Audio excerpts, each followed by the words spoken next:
Man, Seth Trimble scared us for 2 weeks back in April, but he came back, and Carolina is better because of it.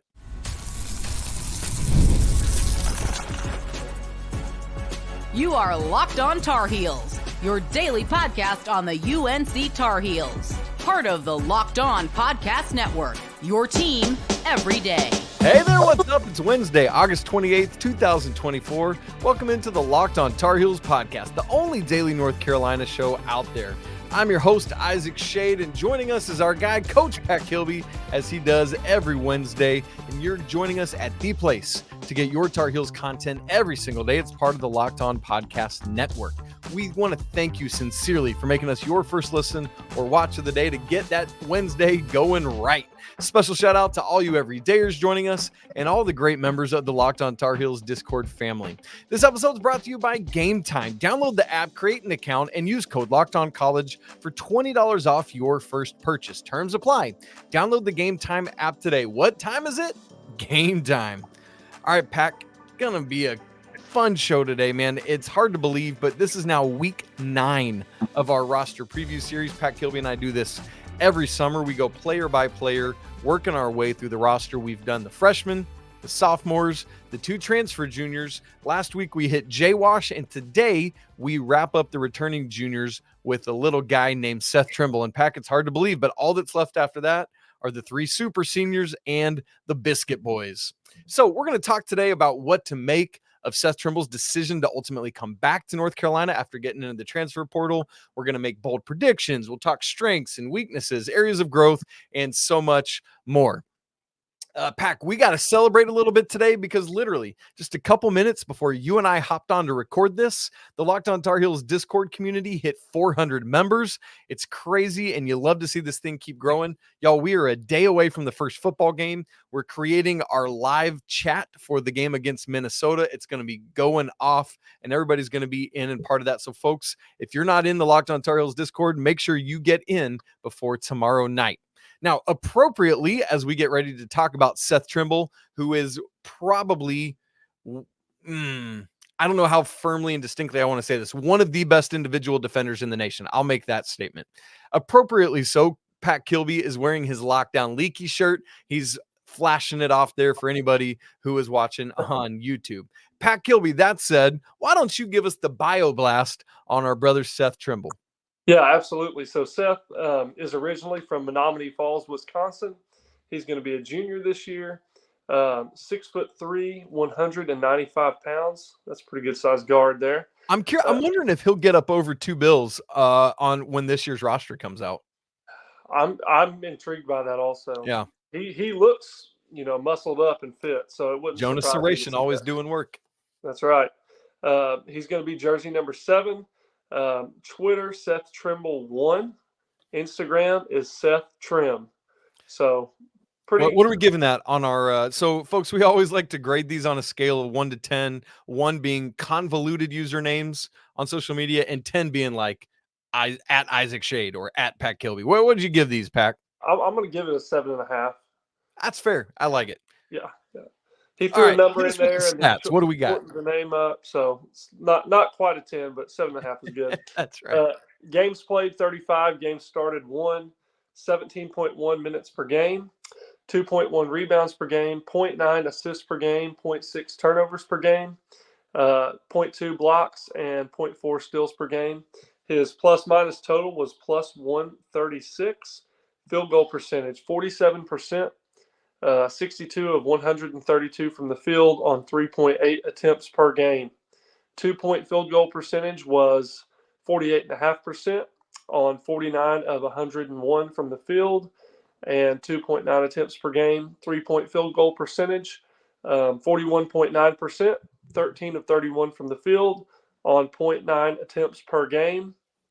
And free throw percentage was 66.7, 44 of 66 from the free throw line on 1.9 attempts per game. So overall, Seth was honestly pretty efficient.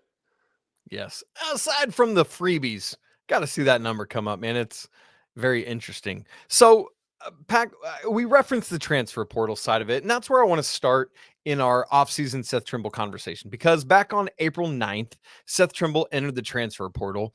I remember being shocked by that and very sad. I think Seth Trimble is a Tar Heel through and through. And thankfully, 2 weeks to the day later, on April 23rd, Seth announced that he was withdrawing and staying at UNC, saying, quote, "I've taken time to realize where my home is. After much consideration, I've decided my heart and soul belong in Chapel Hill," end quote. Pack, take us through your thoughts and emotions surrounding this. Do you think this was the right decision for Seth Trimble to be back? Yeah, I think a lot like you, I was really surprised to see that he had entered the portal. I did kind of understand it, because he's a very talented player. Specifically, like we'll talk about plenty today, his defense is stellar. And I think he was probably thinking, I can go play more than 17 minutes per game somewhere. And a lot of times, I think the transfer portal, just personal opinion here, I think sometimes it, um, allows you to make a emotional decision. Mm-hmm.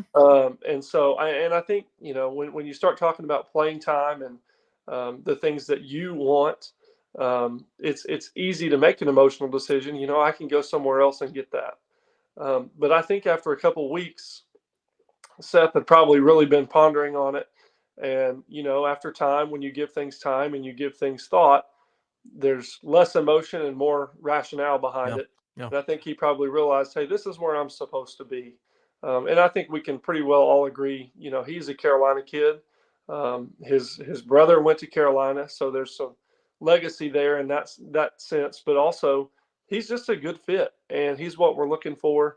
And we know how much he can help us and what he means to the team. And so, I'm sure there were some conversations between him and the coaching staff of, hey, where can I go from here? What does my playing time look moving forward? What does my role look like moving forward? I'm sure they had some of those conversations, but at the end of the day, um, I really believe it just probably came down to, this is where I belong, and this is where I started, and it's where I want to finish. And so, me personally, I'm stoked about that, because what he brings to our team, we don't have anybody else like him. Yeah. And in fact, I would probably say 99% of the country doesn't have anybody like him. He's a crazy athlete. He's ridiculously explosive. He's really strong. Like we talked about, he's 6'3", 195. That's a good sized guard right there. He gets to the rim when he wants to. He just has a lot of tools, guards multiple positions. He just does so many things well. We know the value that he brings is crucial for us. And it says so much to me about his character that he's decided to come back, because Pack, unless your starting five has changed, mine hasn't right now. Seth Trimble comes back to a place where he still is probably, I use probably and asterisks on either side, not a starter for this team, right? Like, I definitely see a path to where he could be, in a similar way to last year. I think the coaching staff felt that Elliot wasn't quite ready from day one, and so Paxton Wojcik was in the starting lineup.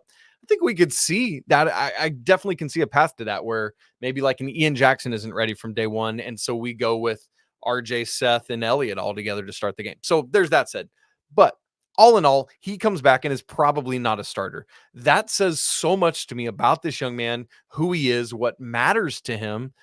Is so much more about what's on the front of the jersey than the back, that old cliche that we use. And Pack, I think, as I said in the cold open, Carolina, both as a school and as a basketball team, is the better for it because Seth Trimble is back.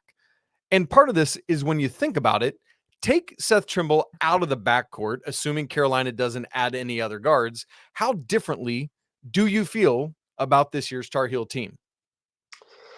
Well, honestly, I feel a lot differently about it, because the thing is, our backcourt, if you take Seth out, it's still really talented.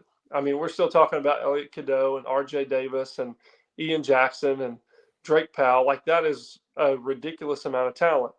But you're also taking out the very best defender of all of those guys, and the best rebounder too.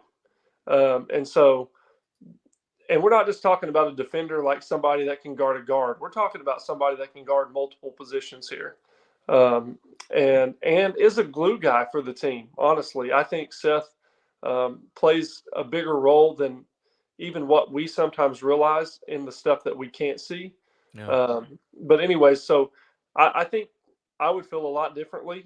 My question about this team, if we took Seth out, my question would be, wow, who's going to step up and be a defensive player for us on the perimeter? We know we have question marks in the front court, what big guys can match up where. But now with Seth, we can kind of rest assured and go, okay, if there's somebody on the perimeter that can flat out score it, we've got an answer for that. And to me, that makes all the difference for our team.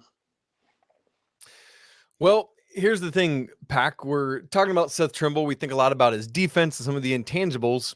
When you look at his three-point shooting, of all players who made 10 or more threes for the Tar Heels last year, Seth Trimble had the highest three-point percentage. We want to come to next. Is that repeatable? Can Seth Trimble do that again and help the Tar Heels not only on defense and with athleticism, but stretching the floor? We'll get to that conversation and more coming up in just a second.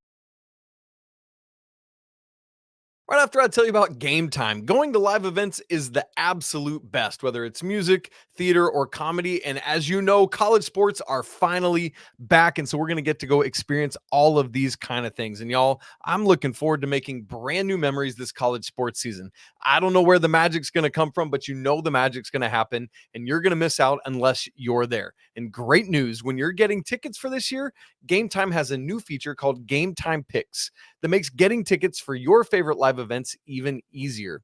Game Time Picks filters out the fluff to show you only the incredible deals on great seats, so you don't have to waste time searching through thousands of tickets to find what you want. And legitimately, there are still great tickets available for tomorrow night's season kickoff for the football team at Minnesota. Why not just drive up on a whim and go to this game? I've been looking around at tickets, $60 right behind Minnesota's bench around the 20-yard line on row 13. But it's even better on the Carolina side of things. 2, right behind Carolina's bench, $67 in row 8 around the 30-yard line. Or even better, for $4 more, you can be on row 2 right behind Carolina's bench at the 30. So take the guesswork out of buying tickets with Game Time. Download the app, create an account, and use code LOCKEDONCollege for $20 off your first purchase. Again, create an account and redeem code LOCKEDONCollege for $20 off. Terms apply. Download the Game Time app today. What time is it? It's game time. This episode is also brought to you by our great friends at FanDuel. Look, you heard us talk a lot this summer about FanDuel, which is America's #1 sportsbook. And usually throughout the summer, I've been filling you in on a boost or a bonus that you can get every day from FanDuel. Well, I got something a little different for you right now. Through September 22nd, all FanDuel customers can bet just $5 and get a 3-week free trial of NFL Sunday Ticket from YouTube and YouTube TV. Then, with the YouTube TV base plan, you'll be able to watch every regular season Sunday afternoon out-of-market game. All you need is a Google account and a current form of payment, and you can cancel at any time. And how about this? FanDuel has favored Minnesota for a while in the season kickoff. Now things have flipped, and the Tar Heels are actually favored by 1.5 points at FanDuel. If you want to get in on that action or anything else, visit FanDuel.com/lockedon to download America's #1 sportsbook. We're talking Seth Trimble today on our roster preview series. And Pack, I want to get into a very similar conversation to what we had last week about Jalen Washington. Jalen Washington last year had the second best three-point percentage on the team. And I say second in quotes because Rob Landry had the best on the team. He made 2 out of 3 for 67%. Jalen Washington was 8 of 15 from the three-point line, 53.3%. It's not really enough to be a qualifying thing. And we wondered a lot about, hey, can his efficiency stay that high as the numbers and the volume go up?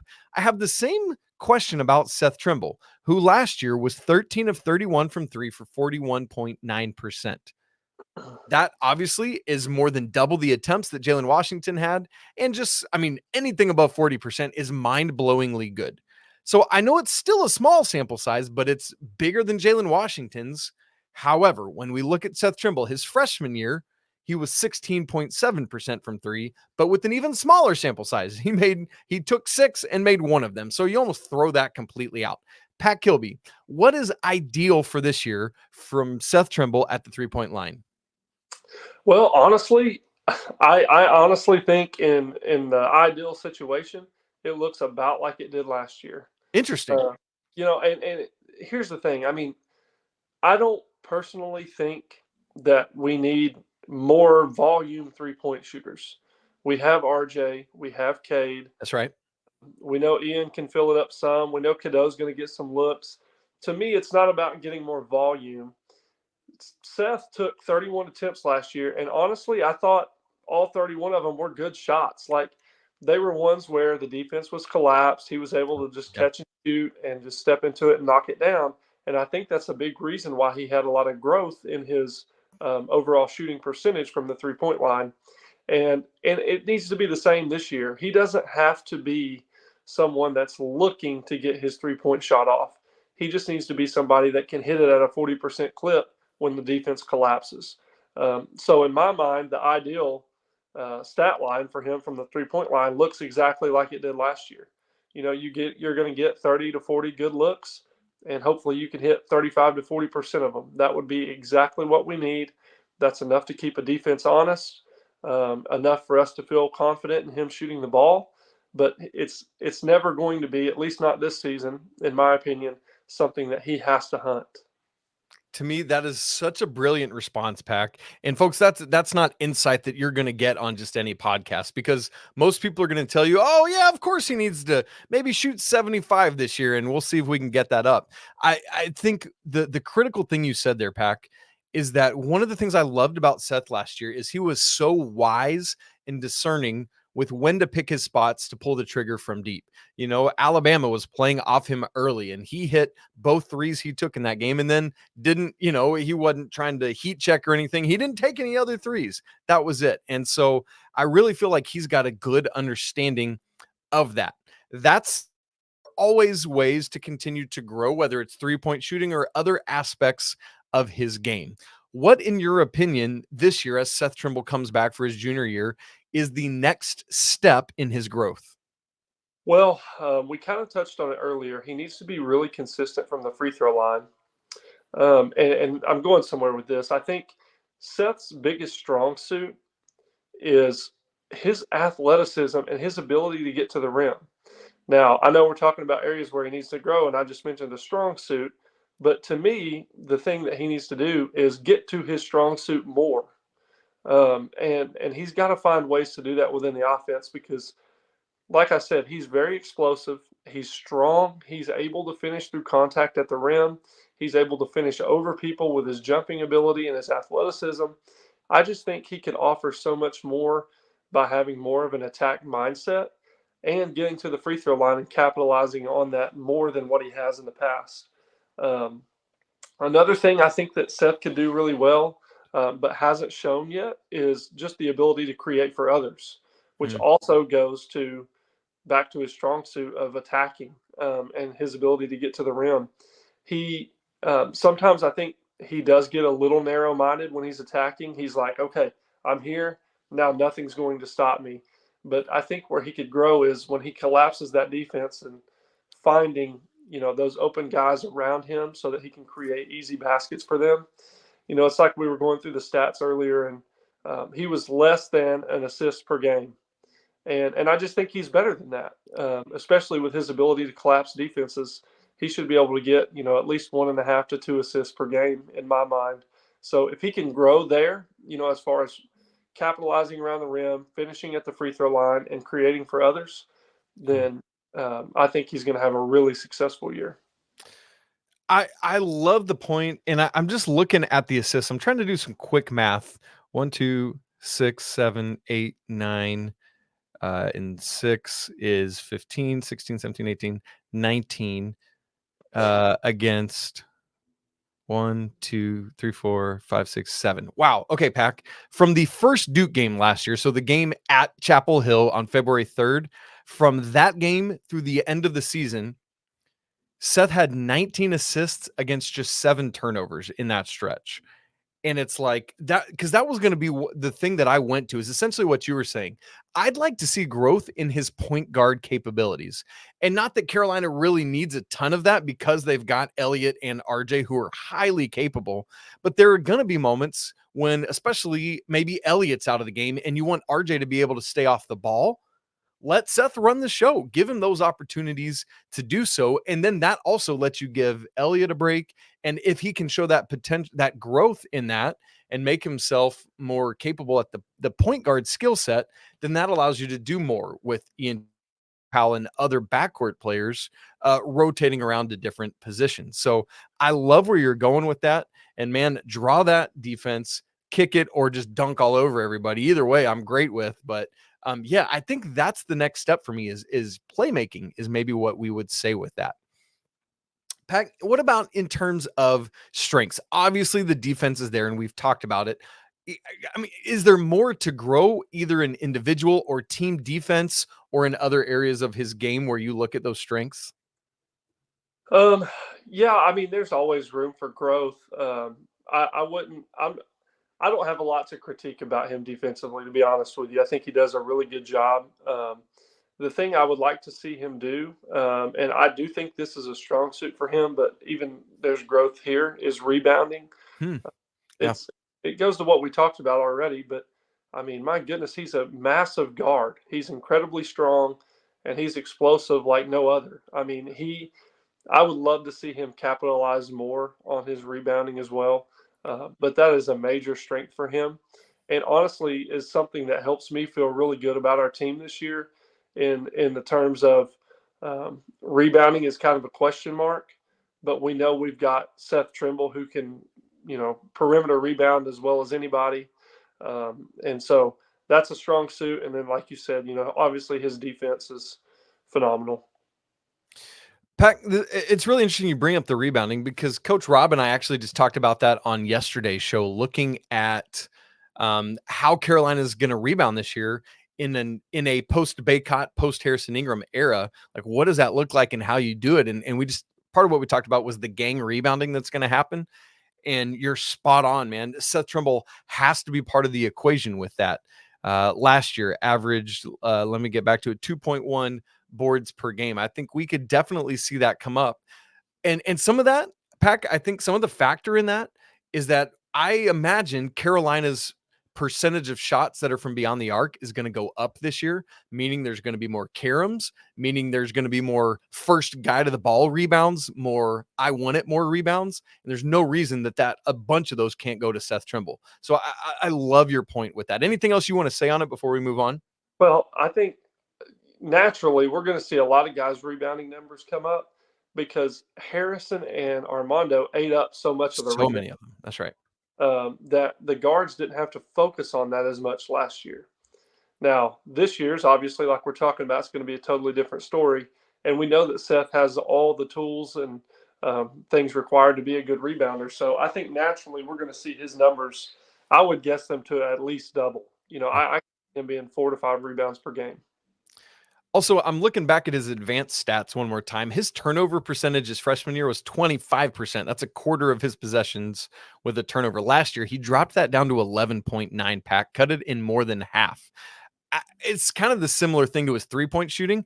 I don't need it to drop too terribly much. If he could even stay in that 9, 10, 11% range, man, that would feel great. And maybe that assist percentage come up a little bit as we were talking about. All right, Pack and I still need to get to our bold predictions, and Pack's got an interesting thought about Seth Trimble's floor and what we can expect with that. So we're going to talk about all of that coming up in just a second. Right after I tell you about 5-hour energy. Look, folks, just about every day after lunch, I just start getting tired. Oh, excuse me. I fell asleep there. It's that afternoon lull, man. It just happens. And if you're like me, good news, you're not alone. You feel that wall as well. And in fact, research shows that more than 70% of us hit that wall after lunch. So why not let a 5-hour energy shot help you leap over that wall instead of crashing into it like I just did? I've been working on cutting sugar out of my life as I get older because, it just goes and stays in my body and I can't get rid of it, man. Metabolism, it's killing me. So I love that 5-hour energy has 0 sugar plus. It's got a convenient portable size and is the perfect pick-me-up after to help get stuff done. The 5-hour energy website has flavors galore: watermelon, tropical burst, grape, berry, and more. Go try them all. And on the site, you even have the option to build your own 12 or 24 pack. You choose the flavors and get it delivered directly to your door. Just go to 5hourenergy.com. That's the number 5, not spelled out, and get some 5-Hour Energy product today. In fact, you can use my promo code LOCKEDONCFB to receive 20% off your order. Offers only valid until September 30th on one order and cannot be used with other promotions, and the code is no good on subscription orders. Go to 5hourenergy.com today. Seth Trimble went portaling for 2 weeks this past offseason and came back, and we're very excited to see what his role will be with this team. And Pac, that's something I want to make sure that we touch on here as we get into our last segment, is thinking about, I think you and I are in agreement that Seth Trimble probably won't be in a starting role throughout the season, but he is clearly and critically a pivotal member of the 24-25 Tar Heels. As you think about Seth's role or place on the depth chart, where would you have him? I think, as far as the role goes, you kind of touched on it earlier. I see him being either the one or the two, potentially playing some back, allowing RJ to stay off the ball, but giving Cadeau a spell, or coming in and giving RJ a spell and playing a dynamic role in the two, and a huge part of our defense, and could potentially even play at the threesome. Or actually, not potentially even. He will play at the three. Yeah, we're going to see that 3G lineup, baby. Yeah, we're going to see it for sure. And so he's really versatile in that regards. As far as place on the depth chart, I see him being the first guy off the bench. I see, honestly, and I think this team looks really differently. As I imagine it now, I see there being more than one guy coming off the bench to start the game. Like, the first group gets the first 4 to 5 minutes, and then I see Coach Davis running Seth Trimble, Drake Powell, and maybe another front court guy out there to give everybody a spell. So, but I see him being in that immediate first off the bench role and being the most important player that we have on the bench. Man, and so much of that is the trust that this young man has earned. I feel like Hubert Davis trusts him implicitly. And so I love that. One other role thing that I would say is, not only do I expect the defense that we've come to know and love from him, I want him to just be a bother, a disruptor, like one of those guys that gets all up in your jelly on defense and just frustrates the stew out of opposing guards. Also, I wouldn't mind seeing more blocks like we got in you remember that block in the Michigan State game? I don't remember which big guy it was, dude. And he had like 2 or 3 blocks in that game, right? He did, yeah. And yeah. I mean, it was ridiculous. His athleticism was on full display. Man, that comeback. I need to go back and watch that game, Pac. We might need to relive that one. Okay. As we were talking before the show, you were talking some about what intrigued you about Seth Trimble's floor. Would you share that with everyone?